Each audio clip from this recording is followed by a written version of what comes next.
Hai semuanya, berjumpa lagi dengan saya Rizky di webtech.com. Pada kesempatan kali ini saya akan mendemonstrasikan salah satu produk network programmability.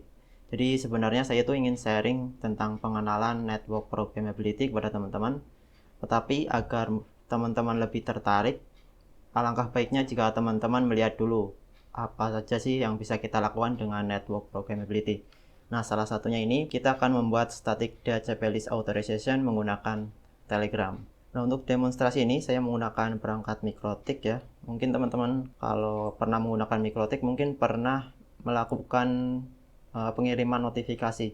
Misal jadi kalau interface MikroTiknya itu ada yang down atau ada klien yang connect, itu MikroTiknya otomatis mengirimkan notifikasi lewat Telegram atau lewat WhatsApp. Itu sebenarnya bisa dilakukan melalui fitur scriptnya MikroTik ya. Nah, untuk yang punya saya ini juga sama. Saya akan memanfaatkan fitur scripting di MikroTik, tetapi nanti akan saya tambahkan lagi dengan API-nya MikroTik.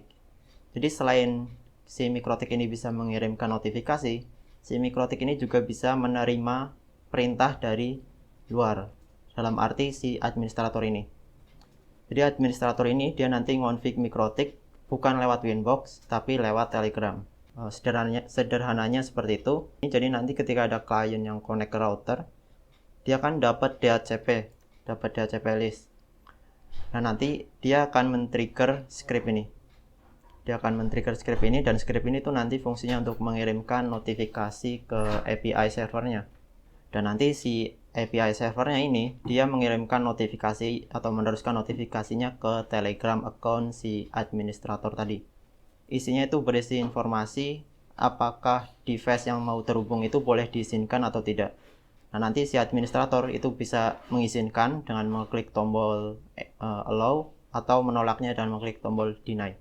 Untuk lebih jelasnya kita bisa lihat langsung saja. Oke, di sebelah kiri saya ini ada handphone saya yang nanti akan terhubung ke WiFi yang ada di router ini. Dan tadi di sebelah kanan itu ada Telegram. Nanti saya akan mengizinkan klien atau handphone ini melalui Telegram ini. Kayak contoh nih, saya aktifkan WiFi-nya, kemudian saya terhubung ke WiFi IDN. Nanti si perangkat saya ini dia tidak langsung terhubung ke internet.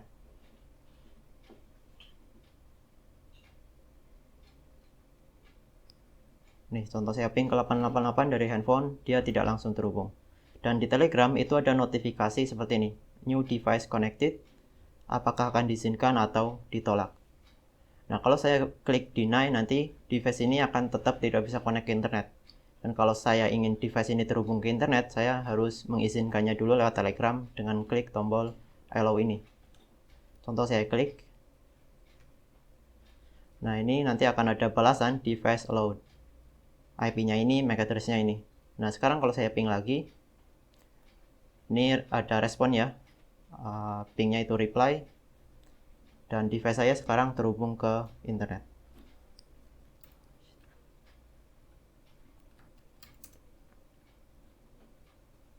Telegram ini kita bisa ngapain aja. Kita bisa melihat komen apa yang tersedia dengan perintah help. Nah, nanti di sini akan muncul beberapa perintah yang bisa kita gunakan. Ada whitelist, blacklist, show, kemudian static, block, dan unblock. Nanti saya akan jelaskan satu persatu. Pertama ada whitelist. Di sini kita bisa melihat device apa yang masuk ke dalam whitelist kita. Artinya perangkat apa yang diizinkan connect ke internet. Contoh saya klik whitelist, nah nanti akan muncul device yang tadi saya izinkan. Dan kalau saya klik blacklist atau saya kirim perintah blacklist, nanti akan muncul device yang saya tolak atau saya blokir. Ini karena tidak ada device yang saya blokir, jadi ada respon empty seperti ini. Nah, sekarang saya coba device ini yang terhubung ini, yang masih dalam allowed device. Saya akan ubah dia supaya tidak terhubung ke internet. Nah, itu kita bisa menggunakan perintah block, kemudian spasi MAC address-nya, yaitu yang ini. Ini MAC address handphone saya. Nanti jadinya handphone saya tidak connect ke internet lagi. Nah, ini device denied. Kalau kita cek di whitelist,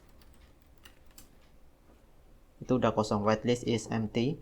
Dan kalau kita lihat di blacklist, Nah, nanti device-nya muncul.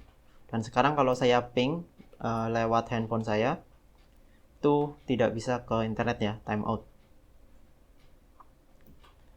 Nah, terus ada juga fitur untuk mengunblock. Jadi ini kan device-nya sekarang statusnya diblokir.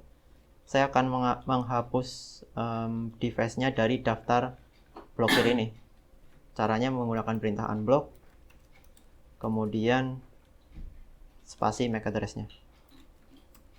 Nah, sekarang device ini sudah di-unblock, tetapi ini tidak langsung terhubung ke internet. Kita harus reconnect dulu, baru nanti bisa memulai ulang prosesnya, yaitu dari mengirim notifikasi allow atau deny tadi. Ini coba saya reconnect.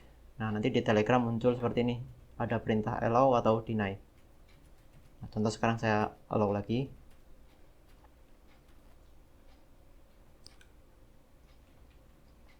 Oke, device allow. Sekarang saya ping 888 dan ada responnya ya. Nah, ada juga fitur satu lagi, yaitu static IP. Jadi kita bisa mengubah alamat IP yang saat ini diberikan kepada perangkat klien kita. Contoh nih, handphone saya dapat IP 10.254. Nah, terkadang kita ingin sebuah device itu IP-nya tetap ke IP tertentu. Biasanya itu digunakan nanti ketika teman-teman integrasikan klien tersebut dengan Active Directory, atau ketika teman-teman ingin menerapkan manajemen bandwidth atau quality of service QoS. Di Simple Queue kita bisa memfilter berdasarkan IP, nanti dapat bandwidth berapa. Nah, nanti misal IP yang dari belakangnya titik 10 sampai titik 100 itu bandwidthnya full unlimited. Nanti yang 100 ke atas itu kita batasi cuma dapat 5 megabit per second. Nah, maka karena itu misal device ini atau handphone saya ini mau dapat bandwidth fullnya, maka saya harus mengubah IP-nya ke IP di bawah 100. Kita bisa menggunakan fitur atau perintah static. Kemudian di sini MAC address-nya, yaitu yang 088C ini. Ini MAC address handphone saya, kemudian alamat IP barunya itu 10.10.10 di bawah 100, misal saya ubah jadi 99. Nah, sekarang IP ada keterangan IP changed. IP-nya sudah berubah jadi 99. Tapi ini nggak langsung berubah ya. Kalau kita cek di di bagian WiFi, IP saya masih 254. Ini kita harus reconnect dulu, baru nanti IP-nya berubah.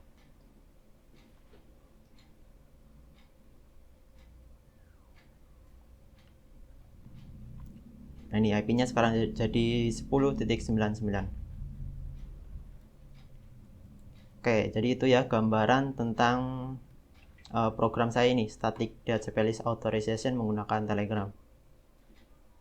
Jadi kita bisa mengintegrasikan perangkat kita, atau kita bisa mengkonfigurasi perangkat kita melalui aplikasi lain selain yang sudah disediakan oleh perangkat kita. Contohnya tadi kan pakai MikroTik. Kalau di MikroTik, kalau kita mau buat DHCP static DHCP list, itu kita harus buka Winbox atau lewat SSH. Tapi dengan adanya network programmability ini, kita bisa mengintegrasikan hal tersebut ke aplikasi. Dalam hal ini saya menggunakan Telegram karena ya yang gratis dan yang mudah lah. Kalau mungkin kantor atau perusahaan teman-teman itu punya aplikasi sendiri, itu juga bisa diintegrasikan karena untuk koneksinya antara MikroTik dengan aplikasi tersebut itu menggunakan API. Dan di setiap bahasa pemrograman itu pasti support untuk API ini.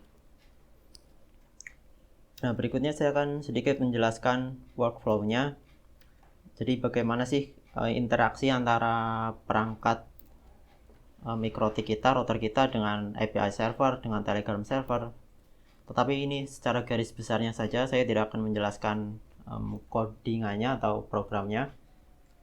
Hanya secara garis besar. Misal di sini yang pertama tadi ada fitur untuk authorisasi connected device. Jadi ketika ada device terhubung, itu akan mengirimkan notifikasi. Nah, itu ketika misal ini ada klien ya di warna orange ini, itu ingin terhubung ke ke internet. Dia request ke router, dia request DHCP ke router, dan nanti si router memberikan IP kepada klien. Nah, di dalam mikrotik tadi kan di DHCP server itu ada bagian script. Nah, ketika si router ini meminjamkan IP-nya, dia akan mengeksekusi script ini. Nah, script inilah yang nanti digunakan untuk mengirimkan notifikasi ke Telegram. Tetapi itu nggak langsung ke Telegram. Sebenarnya bisa sih langsung mikrotik ke Telegram. Tapi ini supaya tercatat di API server dan nanti dari Telegram juga komunikasinya nggak langsung ke mikrotik, harus lewat API server dulu. Maka notifikasi tersebut saya kirim ke API server dulu. Nah, baru nanti di API server ini itu diproses, dikirimkan datanya ke Telegram. Nah, kalau teman-teman lihat di script mikrotiknya, ini si mikrotik cuma ngirim data. Nah, ini data hostname ya, kemudian IP yang dipinjamkan dan MAC address-nya. Maka nanti di Telegram ya atau di API server ini itu diolah data tersebut, diisi atau diubah menjadi format seperti yang atas ini. Jadi ada keterangan new device connected, hostname-nya apa, IP-nya apa, MAC address-nya apa, dan dia terhubung kapan. Dan di sini ada tombol allow deny, itu semuanya dilakukan oleh API server ini. Nah, nanti misal si administrator dia ingin mengizinkan atau memblokir device ini. Dia ingin mengeklik tombol allow atau mengeklik tombol deny.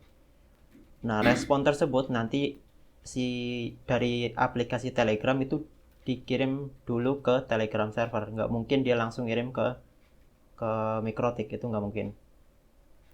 Itu dari Telegram server, baru itu diteruskan ke API server dulu. Nah, di API server ini itu yang mengatur perintah apa yang dilakukan ke mikrotik supaya si device yang terhubung itu diizinkan.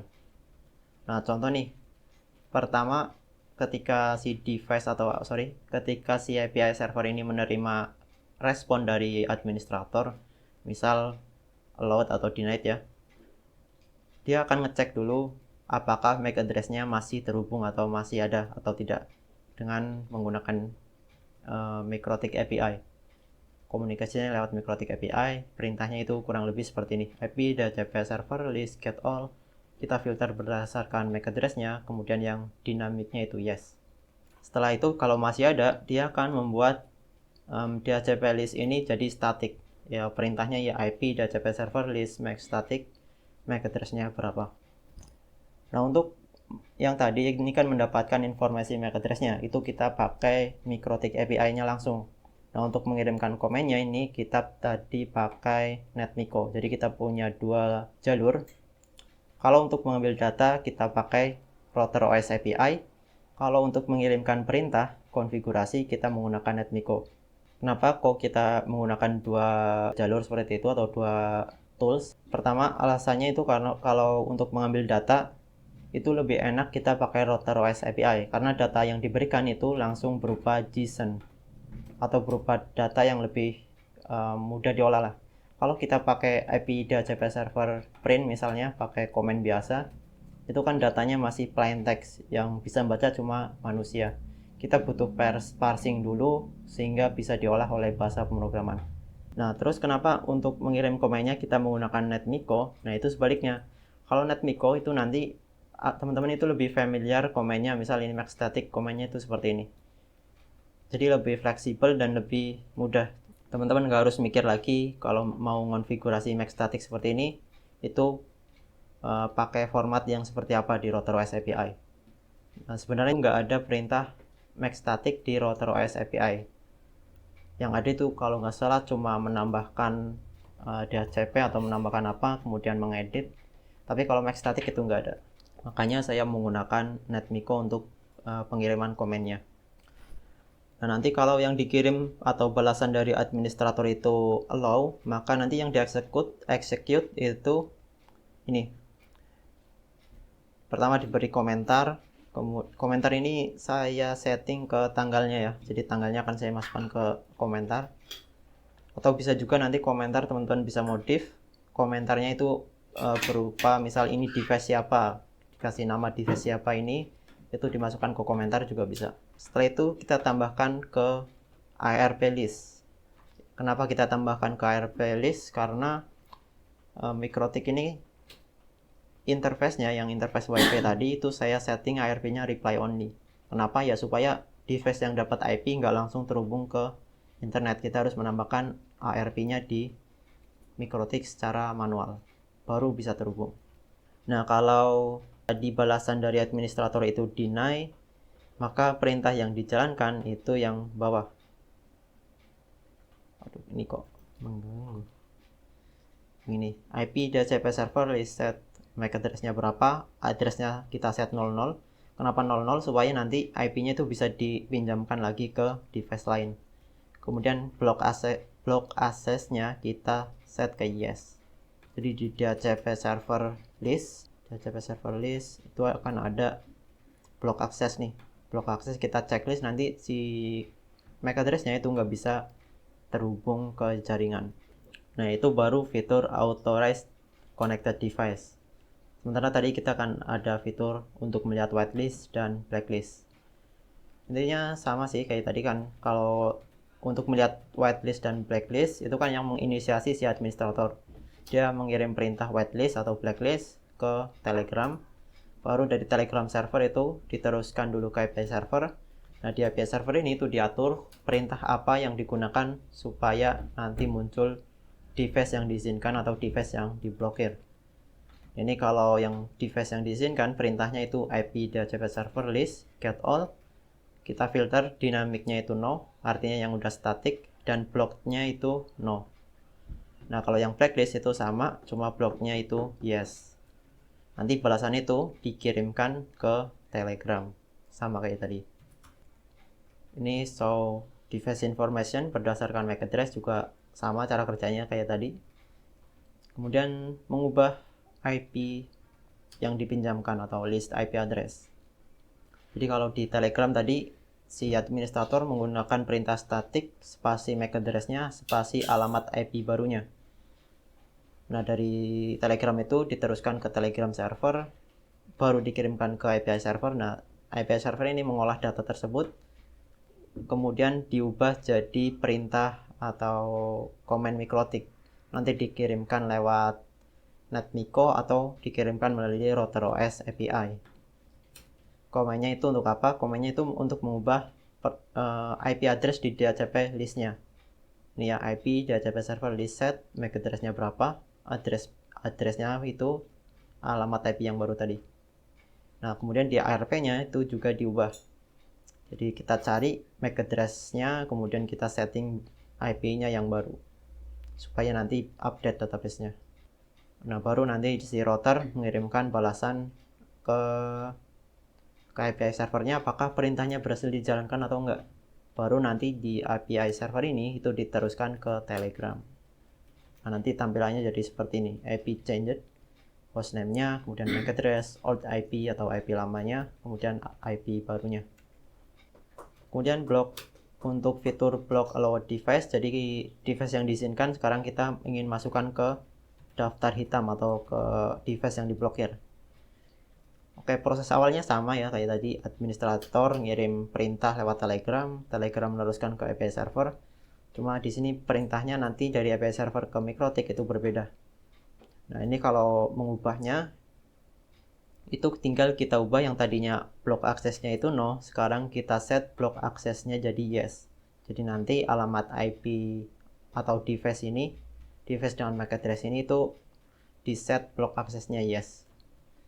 Jadi kalau tadi kita lihat di MikroTik itu tinggal kita checklist saja.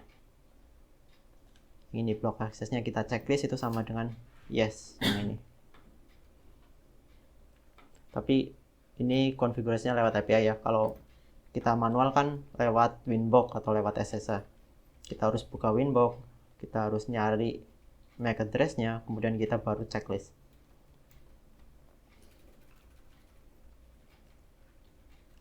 Nah, untuk yang unblock itu kita sebenarnya menghapus DHCP list-nya. Jadi ini kan ada DHCP list, yaitu kita hapus saja. Kita hapus, baru nanti si klien yang punya MAC address ini itu bisa mengirim autentikasi ulang. Jadi mulai prosesnya dari awal tadi mengirimkan notifikasi allow atau deny ke administrator. Nah, itu dia ya tentang contoh program yang memanfaatkan fitur network programmability.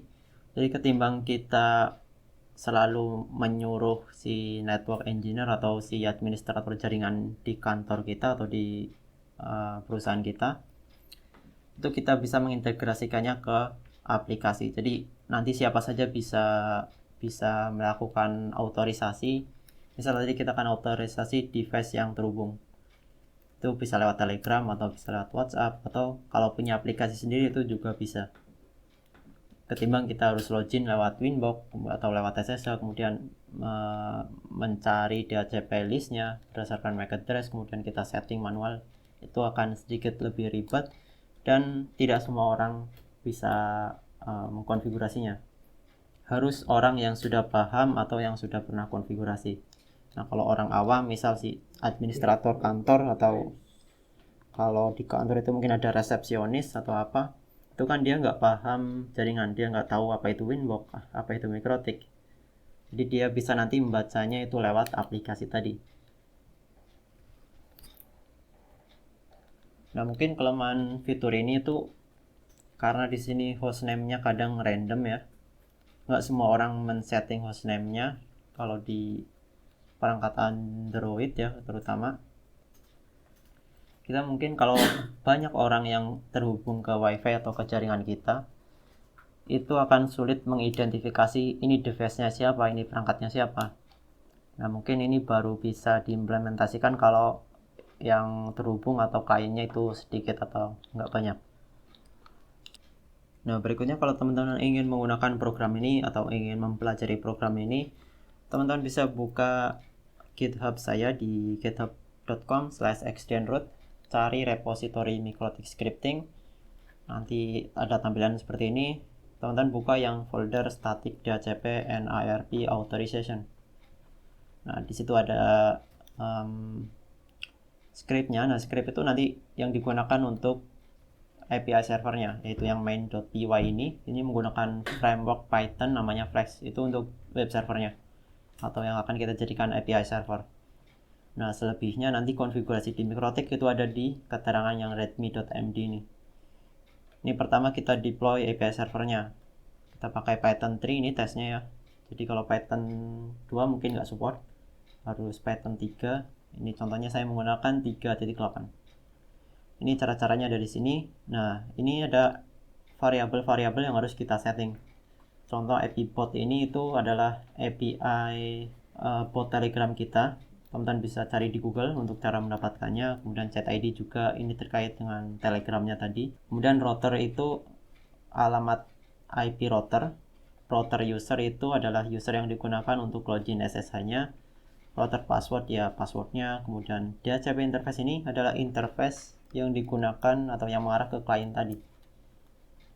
Nah, ini contoh punya saya kan tadi interface-nya adalah yang WiFi ini yang virtual. Nah, ini kenapa harus didefinisikan, karena di IRP itu kita harus menambahkan interface di bagian IRP ini. MAC address, IP address, dan interface itu harus diisi. Makanya kita harus ngasih tahu interface-nya itu interface yang mana. SSH port ini kalau misal diganti kita harus setting jadi port berapa gitu. Misal untuk keamanan ya, SSH port itu biasanya diganti. Nah, ini untuk log file, ini sebenarnya nggak berpengaruh juga untuk log filenya sih. Tapi import aja. Oke, ini cara deployment API servernya. Nah, untuk keamanan bisa menggunakan SSL.